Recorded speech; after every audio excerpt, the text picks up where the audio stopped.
जो मैंने पद्धति बताई है इससे आपको क्या मिल सकता है और क्या नहीं मिल सकता वो भी मेरे को बताओ। आ जाओ एक एक करके इधर।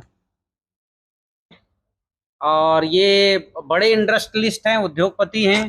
उद्योगपति ऐसे कि उद्योगपति हैं। 12-13 कंपनियां इनके पास मैंने देखा, बहुत व्यवस्था, बहुत कर्मचारी हैं, मतलब सैकड़ों क्या हजारों की संख्या में है।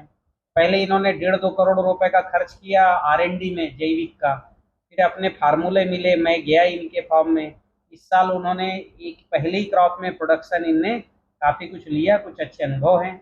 और अब ये 450 एकड़ में बांस तो लगे गए हैं, 1250 एकड़ में खेती सोच ली।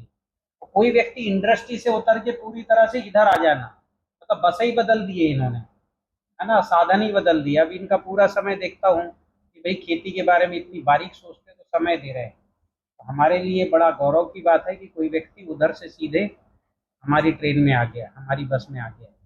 और अब ये ऐसे ही लोग कुछ दुनिया को नया करके दिखाएंगे। उनमें से हमारे लखन यादव जी इंदौर से। जी लखन जी नमस्कार। इंडस्ट्री या व्यापार से खेती में आने का कारण जो रहा है वो, जैसा कि अभी हमारे एक भाई ने बताया था, कोरोना काल का। तो कोरोना काल ने मुझे काफ़ी प्रभावित करा, क्योंकि मैं शुरू से हार्डकोर जिमर रहा हूँ, हेल्थ को ज़्यादा कॉन्शियसली लेता हूँ। तो मैंने देखा था कि यार इतना हेल्थ के लिए काम करने के बावजूद भी हर साल में 1 या 2 बार जब भी मौसम परिवर्तन होता था तो मैं भी बीमार होता था।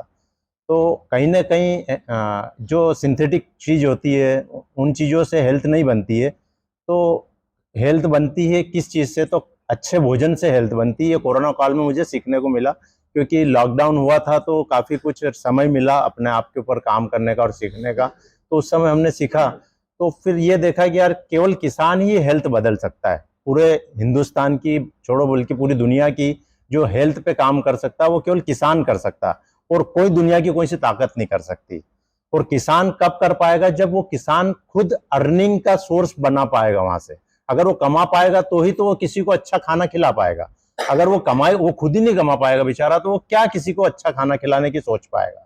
तो ये सब देखते देखते देखते देखते मैंने सुभाष पालेकर जी को भी समझा। उनके भी 2-3 साल तक उनकी प्रैक्टिस पे भी काम करा, लेकिन जो रिजल्ट चाहता था वो परिणाम वहां मिल नहीं पाए, क्योंकि कहीं ना कहीं पालेकर जी से भी कुछ चीजें छूट रही थी। वो अणु और जीवाणु पे तो काम कर रहे थे, लेकिन जैसा कि हमारे गुरुजी बताते हैं कि ऊर्जा और जो चेतना है वो भी बहुत अच्छा काम करती है, तभी जाकर के वो खेती प्रॉपर होती है। तो उनसे कहीं ना कहीं शायद वो चीजें छूट रही थी, और जाने अनजाने में उनसे भी कुछ गलतियां हो गई, शायद बेसन का घोल और इस टाइप की, जिसकी वजह से अधोगति की जो इकोलॉजी है वो भी डेवलप होना चालू हो गए, और उससे किसानों को दुष्परिणाम भी मिलना चालू हो गए। तो ये सब देखते देखते फिर मैंने, वो कहते हैं ना, आवश्यकता ही आविष्कार की जननी, तो फिर वो कुछ यूट्यूब पे वीडियोस देखे, तो उसमें गुरुजी के भी वीडियोस देखे, और वहां से मैं गुरुजी से जुड़ा। अभी मेरा बहुत ज्यादा आप जैसा अनुभव नहीं है, आप लोगों जैसा।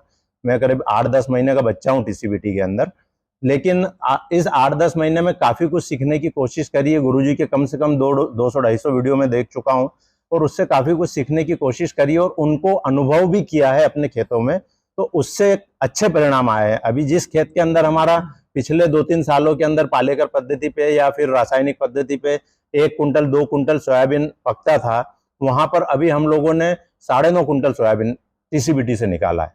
तो मतलब रिजल्ट अच्छा आया। तो चीजें काम कर रही है।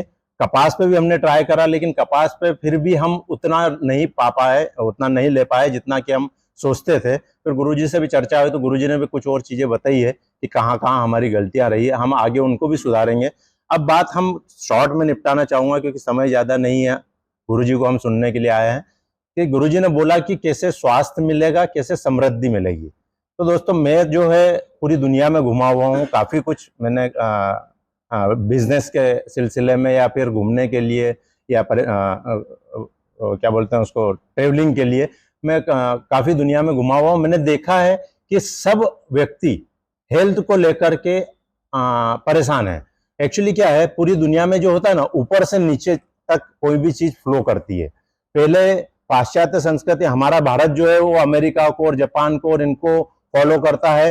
भारत के अंदर फिर मेट्रो शहर वाले उनको पहले कॉपी करते हैं, या हायर क्लास सेगमेंट से कॉपी करता है। फिर हायर क्लास से वो चीज जो है अपर मिडिल में आती है, फिर मिडिल से लोअर मिडिल में आती है, लोअर मिडिल से इकोनॉमिक जोन में जाती है। तो ऐसे करके ऊपर से हर चीज कॉपी होती है। तो जो पाश्चात्य संस्कृति हम लोगों ने उसको अच्छे से कॉपी करना चालू कर दिया है। हमारे गांव गांव तक अब आज के जो बच्चे हैं वो बर्गर और पिज्जा और इन सब चीजों पे पहुंच गए हैं, तो हम लोगों ने कॉपी कर दिया। लेकिन दोस्तों अभी हम जो देख पा रहे हैं वो ये देख पा रहे हैं कि पूरी दुनिया में जो एक अपर सेगमेंट वाले जो लोग हैं वो ऑर्गेनिक फूड को की तरफ अग्रसित हो रहे हैं। क्यों? क्योंकि उनको भी समझ में आ गया है कि जब तक खाने में जान नहीं होगी तब तक स्वास्थ्य सुधर नहीं सकता। तो ऑर्गेनिक फूड की तरफ आ तो गए वो लोग, ढूंढ रहे हैं ऑर्गेनिक, अच्छा ऑथेंटिक ऑर्गेनिक फूड मिल जाए, लेकिन उन लोगों को मिल नहीं रहा है। क्यों? क्योंकि पैदा ही नहीं हो रहा है। अब टीसीबीटी में एक पंच महाभूत पूर्ण खाना जो है वो पैदा हो पा रहा है। ये अलग बात है कि क्यों कौन कितना कमा रहा है। देखिए कमाई कैसे होगी वो भी मैं आपको बताऊंगा। मैं तो व्यापारी आदमी हूं, मैं तो पैसा कमाना जानता हूं, कहां से पैसा मिलेगा वो मुझे अच्छे से आता है, ठीक है। लेकिन पहले हमको सीखना है कि कैसे पंच महाभूत पूर्ण अनाज हम उगा पाए, सब्जियां उगा पाए, क्योंकि उस चीज की इतनी डिमांड है, इतनी डिमांड है कि आप और हम सोच भी नहीं सकते। जो गेहूं हमारा आज 2,000-3,000 रुपए क्विंटल के अंदर ट्रॉलियां लेकर के हम 2-2 3-3 रात मंडियों की लाइन में खड़े रहते हैं और जब जाके माल बेचते हैं, वो गेहूं 10-10 हजार रुपए क्विंटल में भी लोग खरीदने को तैयार है। लेकिन शर्त यह है कि ऑर्गेनिक होना चाहिए और ऑथेंटिक ऑर्गेनिक होना चाहिए, मतलब पूरी तरह से जहर मुक्त होना चाहिए। पूरी दुनिया जहर मुक्त ढूंढ रही है और पागलों की तरह ढूंढ रही है। अगर हमने वो उगाना सीख लिया, ठीक है, फिर उसका एक कोई व्यक्ति आएगा, लेखराम जी जैसा या कोई व्यक्ति आएगा हमारे जैसा व्यापारी व्यक्ति, जो कि इस पूरे ऑर्गेनिक उगाने वाले लोगों को जोड़ेगा और उस फूड को उन लोगों तक पहुंचाएगा जिन लोगों को इसकी जरूरत है, ठीक है। तो यहां से फिर समृद्धि आएगी। अब सोचो, एक तरफ गुरुजी के फार्मूले हमने अपना करके और अपनी लागत को घटा लिया, और एक तरफ हमारा जो उगाया हुआ अनाज और सब्जी और फल है उनके दाम हमको 2 गुना या 4 गुना मिलने लग गए, तो फिर समृद्धि क्यों नहीं आ सकती? अभी समस्या क्या आ रही है कि हम जितना कमा रहे हैं, है ना, उसमें से एक मैक्सिमम लागत किस में जा रही है? रासायनिक खाद में, पेस्टिसाइड्स में, टेक्नोलॉजी में, इनमें जा रही है। तो हमने मान लो कमाया 20 कुंटल गेहूं पैदा करा रासायनिक तरीके से, उसमें से पता चले 15 कुंटल गेहूं तो हम लोगों ने खर्चा ही कर दिया, तो हमारे हाथ में क्या आया? 5 कुंटल गेहूं, ठीक है। तो उस 5 कुंटल गेहूं से कैसे समृद्धि आएगी?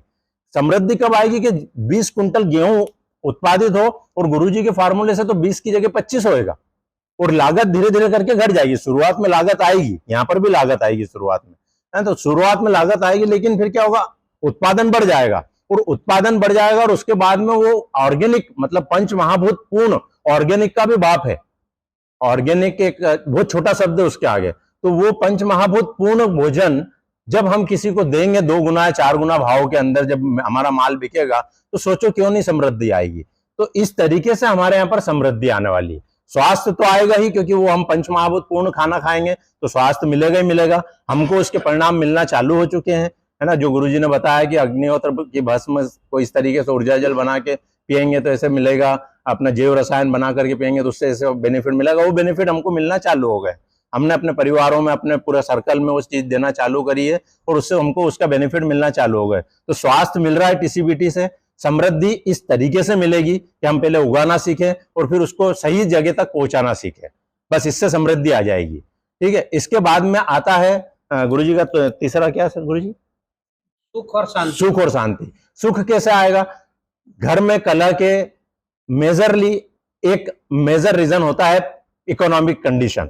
अगर मान लो 4 भाई है और उस घर में अगर पैसे को लेके खींचातानी है तो झगड़े होंगे ही होंगे, ठीक है। साथ में दूसरा एक तरीका है, कारण है सुख को खत्म करने का, नेगेटिव थिंकिंग। तो नेगेटिव थिंकिंग कब आती? नेगेटिव माहौल में आती है, नेगेटिव अन्न खाने से आती। कहते हैं ना, जैसा खाएंगे अन्न वैसा रहेगा मन। तो नेगेटिव खाने से हमारे नेगेटिव थिंकिंग आती है, और नेगेटिव थिंकिंग आएगी तो घर में कलह होगी, झगड़े होंगे, पड़ोसी से झगड़े होंगे, समाज में झगड़े होंगे, ये सब होएगा। और जो हम देखते आ रहे हैं कि जरा जरा सी बात पे लोगों का मर्डर कर देते हैं, ये क्यों हो रहा है? क्योंकि उनकी जो सोच है वो नकारात्मकता में परिवर्तित हो गई है। तो जब आदमी अग्निहोत्र करेगा, अपना माहौल को पॉजिटिव करेगा, तो उसके घर में पॉजिटिविटी आएगी, और पॉजिटिविटी आएगी तो सुख आएगा ही आएगा, समृद्धि भी आएगी और सुख भी आएगा। और जब सुख आ जाएगा तो शांति भी आएगी। शांति कैसे आएगी? कि आज से हमारे किसानों ने, आप सब लोग जानते हैं जो हिंदुस्तान है वो 70% कृषि आधारित है, मतलब हमारे यहाँ 70% लोग किसान हैं। तो किसानों ने क्या करा है? कुछ ना कुछ, किसी न किसी बहकावे में आकर के या जरूरत की मांग के आधार पर हम लोगों ने जहर डाल डाल करके जो खेत के अंदर असंख्य जीवाणु है, सूक्ष्म जीवाणु है, जीव है छोटे छोटे से, जिनको हम खुली आंखों से देख भी नहीं सकते, हमने जहर डाल डाल करके उन सबको मार दिया है। तो उन सबको मार दिया है तो उनका पाप किसको लग रहा है? वो हमको ही लग रहा है। लेकिन हमारी टीसीबीटी के अंदर उनको जागृत करने का या उनको जीवित करने का या उनको पैदा करने के तरीके हैं। तो अगर हम वापस से वो दुनिया बसाएंगे जो कि एक समय पे हुआ करती थी, वो दुनिया अगर हम वापस से बसाएंगे तो निश्चित रूप से हमें शांति भी उससे मिलेगी ही मिलेगी। तो बस मेरी जो इच्छा है, गुरुजी ने जो बोला है कि आपकी क्या इच्छा है ये भी बताएं, तो मेरी इच्छा केवल ये है कि मैं आज 48 साल का हो चुका हूं, मैंने इस समाज से, इस प्रकृति से काफी कुछ लिया है। मतलब जैसे हम जीरो से हीरो बने और यहाँ तक पहुंचे हैं भगवान की दया से, तो काफी कुछ इस समाज से और इस प्रकृति से हमने लिया है, इसका दोहन करके लिया है। तो किसी भी तरीके से हम वापस से इस समाज को, इस प्रकृति को कुछ दे पाएं, अच्छे तरीके से दे पाएं और सही चीज दे पाएं। अगर इसको देने में हम कामयाब हो गए तो मैं मेरे जीवन का मकसद पूर्ण मानूंगा। बस यही मेरी छोटी सी इच्छा है। आप देने की बात कर रहे हो, आपका तो दूसरा दौर शुरू हो गया है। चलिए बैठिए। और कोई है भाई?